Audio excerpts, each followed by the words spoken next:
एक घने जंगल में सुकून और खामोशी छाई हुई थी। उसी जंगल के एक दरख्त के बिल में एक सांप रहता था। वो दिन भर सोया रहता और रात को शिकार के लिए निकलता था। अंधेरी रात में वो अपने शिकार की तलाश में घूमता रहता। वक्त गुजरता गया, सांप बड़ा और लंबा होता गया, लेकिन जब वो बिल में घुसने लगा तो अंदर ना जा सका।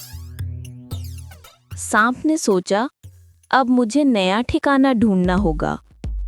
वो जंगल में इधर उधर रेंगता रहा घर की तलाश में। आखिरकार वो एक बड़े बरगद के दरख्त के पास पहुंचा। उस दरख्त के नीचे चींटियों की एक बड़ी पहाड़ी थी। सांप ने दरख्त को गौर से देखा और खुश हुआ। गुरूर से बोला, ये जगह अब मेरी है, सब यहाँ से निकल जाओ।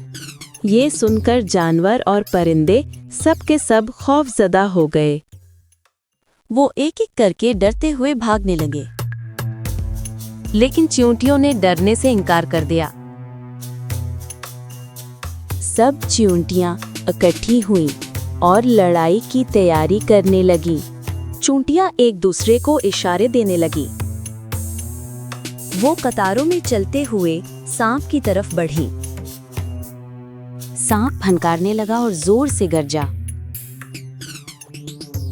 चींटियों ने उसे चारों तरफ से घेर लिया। एक चींटी ने फौरन सांप को काट लिया। सांप तड़पने लगा और दर्द से चीखने लगा। सैकड़ों चींटियां उस पर चढ़कर काटने लगीं।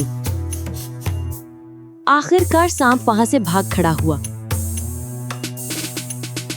अब जंगल के जानवर और परिंदे खुशी से रहने लगे।